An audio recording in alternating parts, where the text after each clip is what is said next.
Donc dans 10 jours c'est Pessah, vous imaginez bien que je vais vous parler un peu de Pessah. Ce ne sera pas long.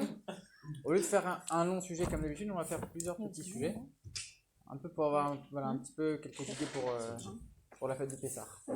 Alors, comme on a l'habitude de commencer avec une question, il y a quelqu'un qui m'a posé une fois cette question, et je vous la repose. Est-ce que c'est possible de sortir d'Égypte en 2022 ? Bien sûr. Alors comment ? La réponse attendue. Alors c'est quoi sortir d'Égypte ? C'est aller en Israël. Pour faire sa propre Bah, ils ont sortie ouvert là, ils ont ouvert les frontières. Hein ? Pour faire sa propre sortie d'Égypte. Ouais, vas-y alors. Sortir de son propre esclavage. Ouais, De très bien. l'esclavage moderne. Ouais, très bien, très bien. Prendre une femme de ménage. Bah, c'est la galoute, quoi. Pas mal, ouais, il y a des bonnes réponses. Non mais lui, Benjamin, t'as du triche, toi, t'as pas le droit de... Alors bon, comme on avait dit à Pourim, la Torah elle n'est pas là pour commémorer des choses. La Torah elle n'est pas là pour nous raconter des choses. On n'est pas là pour se souvenir de quelque chose qui s'est passé. La Torah elle est là pour nous donner un rythme de vie. C'est quoi le rythme de vie d'un juif au quotidien, au présent. On n'est pas en train de parler des choses qui sont passées, alors on va se rappeler, etc. Alors, mais en fait c'est quelque chose de passé et on s'en rappelle aujourd'hui. Non, c'est quelque chose de tout le temps actuel. Donc de la même manière qu'on avait vu que pour Pourim il y avait des messages qui étaient tout à fait actuels. Alors pour Pessah aussi on va essayer de prendre la même chose. Sortir d'Égypte, comment on dit l'Égypte en hébreu ? Mitzraïm. Mitzraïm en vérité c'est pas uniquement le nom d'un pays qui s'appelle l'Égypte. Mitzraïm en hébreu ça veut dire les limites, les barrières.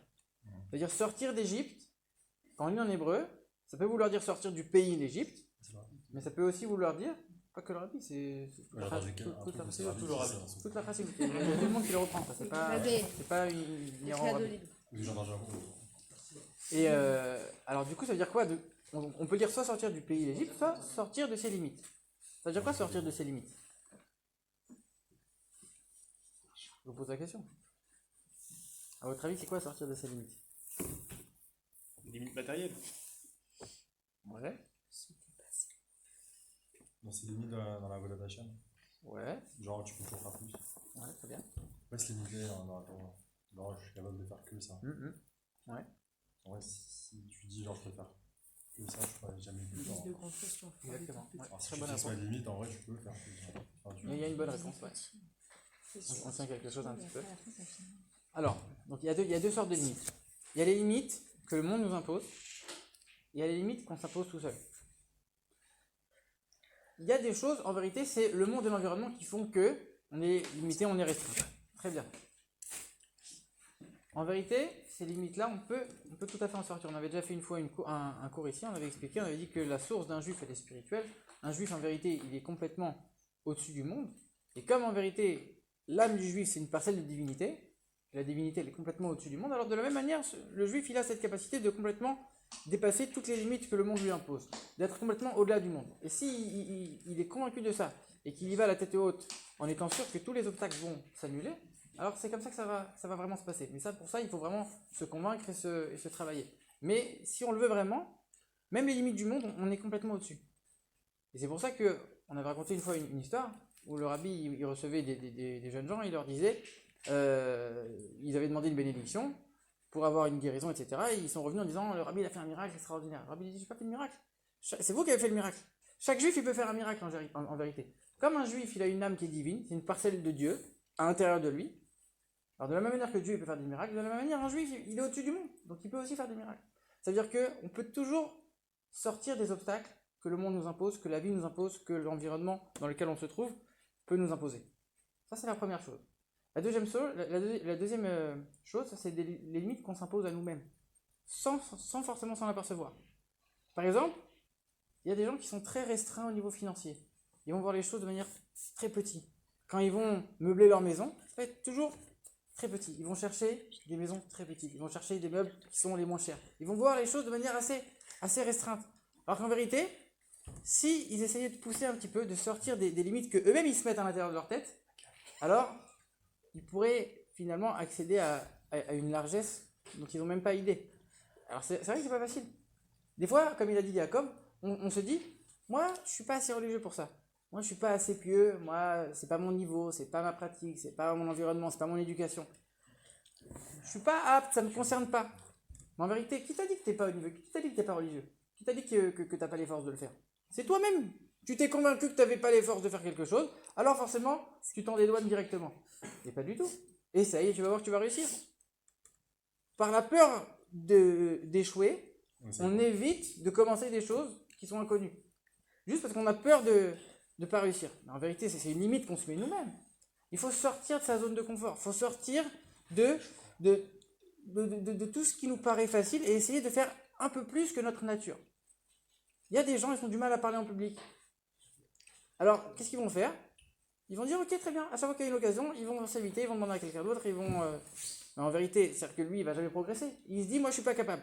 Mais s'il essaye une fois, 2 fois, 3 fois, finalement, il va voir que finalement, c'est pas si difficile. Et en vérité, il va peut-être même se découvrir un talent. On ne dit pas que c'est le cas pour tout le monde. Mais le fait de sortir un peu de sa zone de confort, sortir de ses limites. Il y a des gens, ils ont beaucoup de mal avec le téléphone. Quand ils ont les gens en direct, ils sont plus à l'aise, mais avec les téléphones, c'est allergique au téléphone. Essaye une fois, essaye 2 fois, essaye 3 fois. Et tu vas voir que finalement, c'est pas si difficile que ça. On se met des limites sans s'en apercevoir. Et on pense qu'on est incapable de certaines choses, alors qu'en vérité, c'est pas vrai. Pessar, ça nous apprend. Et en vérité, c'est quoi le mot Pessar? Pourquoi on appelle cette fête Pessar? Dans la Torah, cette fête, on n'appelle pas Pessar, on appelle Chag HaMatzot, la fête des Matzot. On mange des Matzot. Pourquoi on appelle cette fête Pessar? Ça veut dire quoi Pessar? Pessar, ça veut dire sauter. Ça veut dire, en vérité, l'idée de sauter, ça veut dire on saute au-dessus des limites, on saute au-dessus des obstacles. On a l'impression qu'il y a un ordre et qu'il y a des choses limitées, et il y a un cadre duquel on ne peut pas sortir. En vérité, saute. Sors d'Égypte. Sors de tes limites. Sors des limites du monde. C'est ça, Pessar. Donc en vérité, on peut voir les choses d'une manière qui nous dit, bah, alors Pessar, c'était il y a un certain temps, aujourd'hui, c'est uniquement une commémoration, etc. On peut voir les choses de manière actuelle. Non, Pessar, c'est aujourd'hui. En 2022 aussi, on peut faire Pessar. C'est quoi faire Pessar maintenant? C'est sortir. Et encore une fois, comme on l'avait dit à Pourim, les messages, c'est pas uniquement un message pour la fête. Le message de la fête, il est là pour t'apprendre un message pour toute l'année. Comment tu vas vivre toute l'année?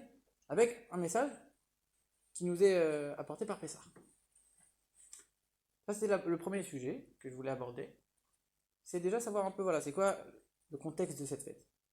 Deuxième sujet, on sait que quand on commence le soir du Seder, on va lire la Haggadah. Dans la Haggadah, on parle de 4 enfants. Il y a le sage, il y a le rachat, celui qui est mauvais. Il y a le tam, celui qui est un peu à l'ouest, un peu simple, un peu idiot. Et il y a celui qui ne s'est pas posé de questions. En vérité, et ça par contre pour le coup, Yaakov, ça c'est un chidouche de Rabbi. Le Rabbi il apprend qu'il y a un 5e enfant. C'est qui le 5e enfant? La Haggadah elle parle de 4 enfants. Pourquoi le Rabbi dit qu'il y a un 5e enfant? En vérité, il y a un enfant qui n'est même pas à la table du Seder. Il ne sait même pas qu'il est juif. Il ne sait même pas qu'il a des origines juives. Ou alors, sinon, il le sait vaguement, de manière très superficielle, à tel point qu'il ne fait même pas un Seder. Il n'est même pas à la table du Seder. Il n'est même pas invité nulle part. Il n'a pas de contact. Et lui, il est tout seul. Il n'est même pas à la table du Seder. Et nous, notre rôle, c'est de prendre cet enfant et de l'apporter justement à la table du Seder. Il y a un 5e enfant. Et en vérité, quand on regarde un peu les 4 enfants, la disposition, dans l'ordre dans lequel ils sont mis, on voit qu'on met le rachat, le mauvais, on le met tout de suite après le sage. C'est bizarre, on aurait dû mettre dans l'ordre. Le sage, après le simple, après celui qui ne s'est pas posé de questions, après le rachat. Non, le rachat, tu le mets à côté du sage pour t'apprendre quoi?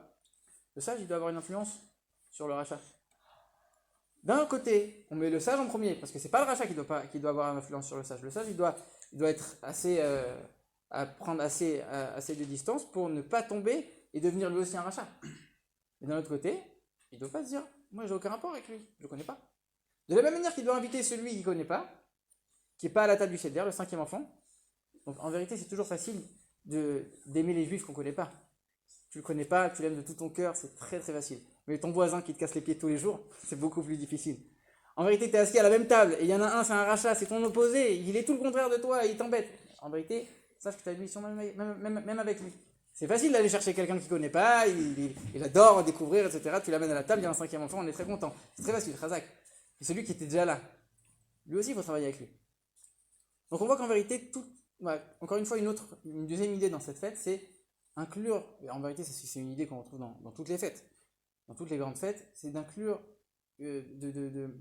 chaque juif et de toujours évoquer l'unité qui est entre tous les juifs, peu importe d'où il vient, peu importe c'est quoi son niveau, peu importe c'est quoi son éducation et son environnement. Et troisième message, quand on regarde les questions, donc il y a 4 enfants, il y a aussi 4 questions dans la Haggadah. C'est quoi les 4 questions? Manishtana, on connaît tous la chanson Manishtana. Ok. Première question, c'est quoi? Allez, C'est un concert, non. Première question, c'est pourquoi on mange la matzah ce jour-là alors que les autres soirs on mange pas forcément la matzah. Deuxième question, pourquoi on mange du maror? Je ne les dis pas dans l'ordre volontairement. Troisième question, pourquoi on est accoudé?